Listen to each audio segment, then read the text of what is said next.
昨天有一个脑残网友跟我抬杠，免费办理厄瓜多尔投资签证，那投资款是你给我出吗？我相信绝大多数网友都能正常理解我在教你们节省中介费用，但我还是要在此说明一下，这个投资款是谁办谁出。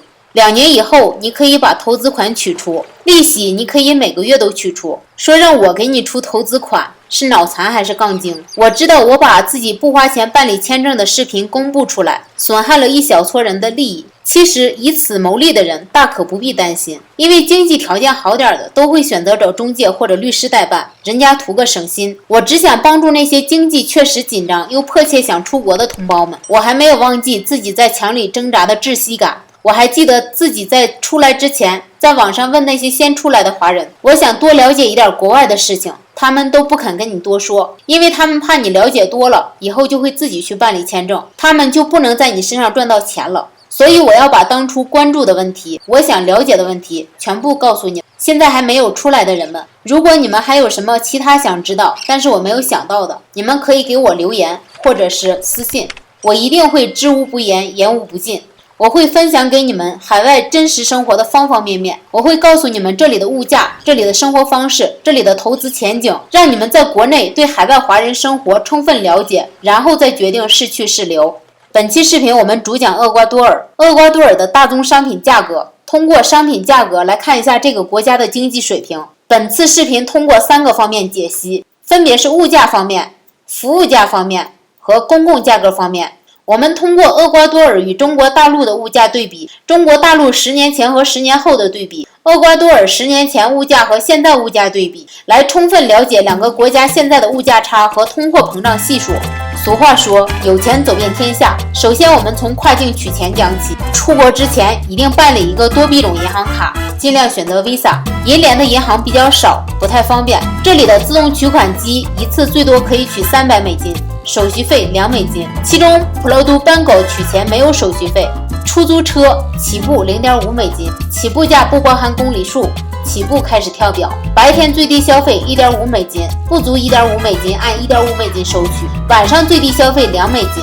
不熟悉的路线尽量开导航，很多无良司机会拼命绕路，亲身经历最多可绕出3倍距离。如果你知道路线，你可以拒绝支付多出的部分。瓜亚基尔出租车按地点要价，可以讨价还价，讲妥之后绝不绕路，最短时间最快距离，嗖的。汽油价格2美元左右1加仑，公交车 0.25美元起步，可以坐很远很远。这里公交车要看路过的街区，不要看多少路。你看公交车前面写的街区有没有你要到的终点，然后选择要不要坐这一路公交车。大米是15到17美金25磅，是中国南方的那种丝苗米。秘鲁米有东北米的气质，1美元1磅。食用油最近价格大涨，各种品牌均价2美元500毫升，白面10美元10千克，当然这是经验价，大超市里小包装的贵得多。不同品牌价格也有差距，我刚才说的这个10美元10千克是三达卢西亚的品牌，质量很好。基多海拔较高，煮米饭或者面食都要用高压锅，否则会煮什么都黏黏的。水果类的，苹果大概3个头的，也就是3个能称1斤的大小，1美元3个。橘子1美元8到10个。有一种很好吃的橘子，在国内好像叫东方红，1美元4个。当地种植的橙子很酸，1美金可以买10多个。柠檬1美金可以买15到20个。毛丹、草莓基本都是1美金一食品袋，大概有2磅。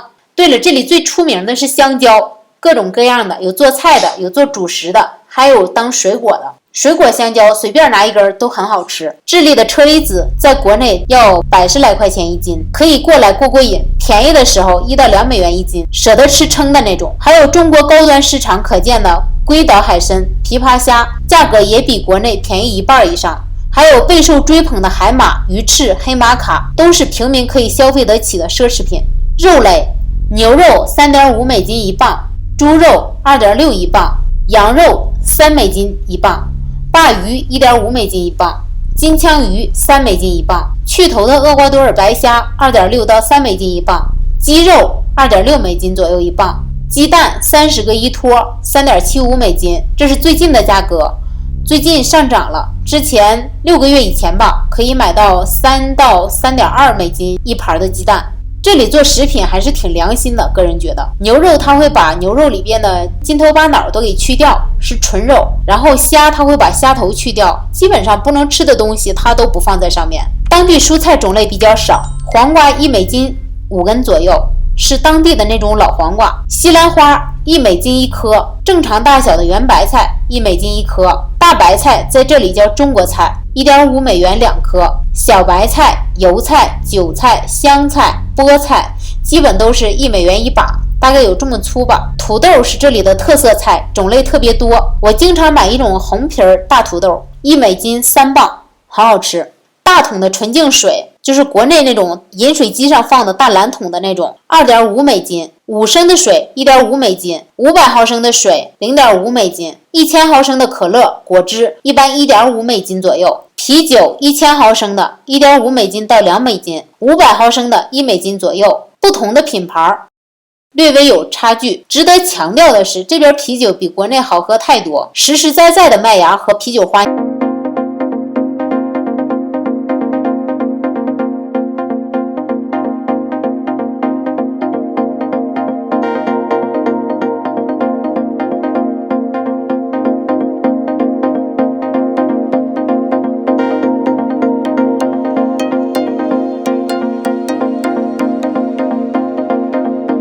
叫 Familia， 这个纸一包是4卷，卖4.2块。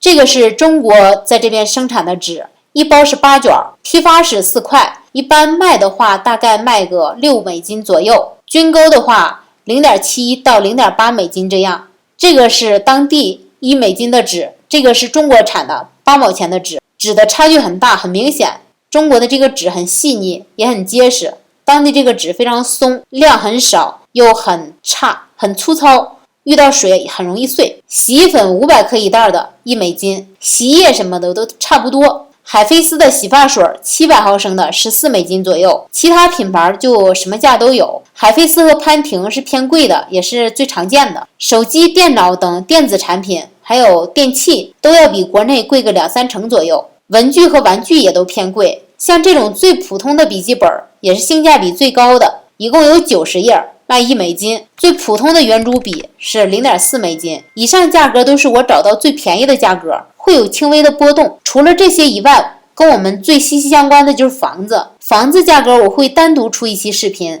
详细介绍这块房子的租价、售价和租售比，还有选房经验等。接下来就是一般服务价格，理发大众价格是3美金左右，高端的10美金到25美金，甚至更贵的都有。公寓的物业100美金左右一个月，煤气是2.5美金一罐，非常便宜。话费是10美金一个月，实际流量，语音通话不限，但是语言不通的时候基本用不上。暂时就想到这么多，如果你想了解更多，可以在视频下方留言，我很乐意与你分享。生活成本跟国内比，大约相当于3-4线城市的样子。欢迎评论点赞。